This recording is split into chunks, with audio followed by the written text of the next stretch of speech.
Hey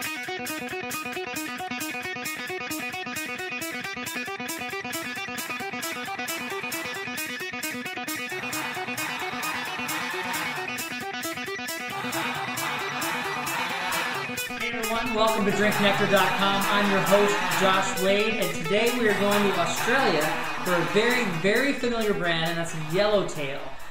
You may be familiar with the Yellow Tail label as a lower price point wine, typically $6, and the Shiraz tend to be the most widely purchased of their wines, often found at Costco or other bulk discount stores for $6 or even $10 for a double bottle. Yellowtail's done a great job of marketing, great job of brand penetration and brand awareness, so you've got to give them a lot of props for that. They sent me 3 wines that come up in their reserve label, wines that are more of a handcrafted wine, barrel select from different vineyards. The tops of the tops is what they're hoping to go for on these wines. So the first thing you'll notice on the wines is that there's a definite distinction in the label of what they're going for here. More of a high class. So I give you a certain observation in branding. My stepson, who is totally into wine, 13 years old, he hangs around me quite a bit and sees a lot of bottles of wine, comments on their branding, comments on their labeling. He's very intuitive, very marketing savvy. I think he will be an excellent marketer, an excellent salesperson at some point when he gets a little older. But he comes in and he sees these bottles sitting on the counter and he goes, "Ooh, these are expensive." And very interesting observation because of the silver foil and the fonts that were selected and the elegance of the black against the silver. And then he sees the name. He says, "Oh, it's just Yellowtail." Very interesting, very keen. So what I'm curious to do here is to go back to my memory banks, pick out some of the Yellowtail of the $6 variety that I've had. I believe I've had all 3 Merlot, Shiraz, and Cab Sauv of the non-reserve, so I'll be curious to put these to the test. I already poured this Merlot, and you won't be able to tell the colors from this distance in the glass, but a little more ruby, a little more rust color. It is fairly translucent, so it seems a little thin, but let's go ahead and give it a sniff. All right, so it's very interesting. I get a lot of wood in the front, just a little bit of oakiness, and the fruit, it's not a soft cherry. It tends to be like more of a sourness to a sour blackberry, and maybe some vanilla aromas that come through in there just at the very, very end that back up the end of the aroma. Let's give it a sip. The wine is a little bit of a sour fruit to it. It definitely has some good mouthfeel. It's a drinkable wine. You end up with some moderate tannins on the back end. It's heavy on the fruit. Wouldn't consider it to be a soft, smooth Merlot like you're going to get with a well-made Washington Merlot of what I've had. All in all, for the price point, certainly would consider it a drinkable wine. I'm excited to move on to the Shiraz and the Cabernet to see what we can pick out with those. The second wine is a 2008 Shiraz. All of these actually are 2008, and all of them are 100% varietal, so no blending involved other than just different vineyards that they were chose from. Give some details on the vineyards in the notes below.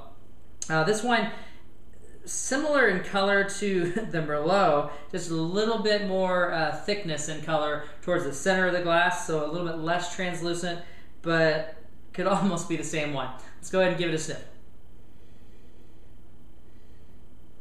I like the palate on this one a little bit better. The sour fruit is gone. You end up with a good, same blackberry type structure in the dark berried fruit components, but it has that spiciness that you would typically expect from a Shiraz, especially from an Australian Shiraz in there, so that cracked pepper element. And it's well integrated on the oak structures. Definitely not over oak. These all spent between 6 and 12 months in different combinations of new and used oak. Let's give it a sip. So definitely more flavorful and a little bit more layers of character and flavor on this wine. The cherry flavors start to come through as well as the blackberry flavors in there. Good amount of tannin on the back end. The structure is nice. It's not super chewy, but it's not overly elegant. The corners are not round. It's a little rough and pokey on the edges, but certainly at $10 to $15 or $10 to $14, can definitely see an uptick in flavor and character from the standard Shiraz and the reserve label. So I'm enjoying what I'm coming across here and experiencing in these this price point. The last one we're going to try is the 2008 Cabernet Sauvignon. So the red one, they call this one rich and flavorful. Give 2-word descriptions on each of them. The Shiraz was dark and spicy, which certainly does indicate what I experienced on the spicy side. Juicy and mellow. If by juicy they mean a little bit of a sour fruit, then certainly I could agree with you on that. So Cabernet Sauvignons, obviously, as you know, they tend to be a little bit more of a bigger side of a wine. Great pairing with steak and hearty meat dishes.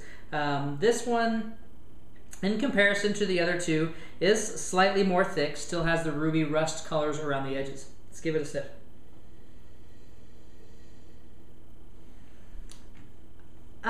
Excellent, really. I like the aromas that are coming out of this. It's definitely not jumping out of the glass, and it's not tons of interesting dynamic aromas that I'm getting, but it has an interesting mint characteristic to it, along with some of the fruit, and the oak tends to be right out there up front as well. So certainly there, not in your face, and not, as Gary Vaynerchuk would say, an oak monster. But let's give it a sip.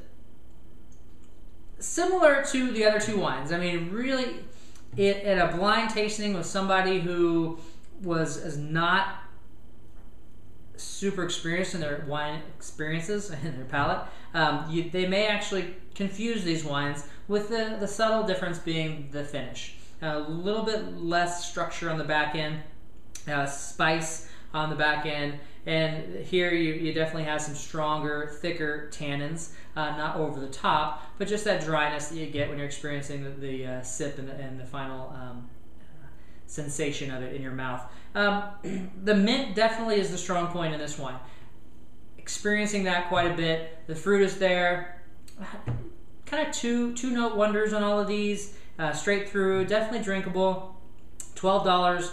I've had wines that are comparable, that seem to offer a little bit more interest and intrigue. Definitely wouldn't pan these across the board, and depending on your price point and what you're doing and what you're using them for, certainly offer them. Life's meant to be enjoyed with friends. I hope you're enjoying your life.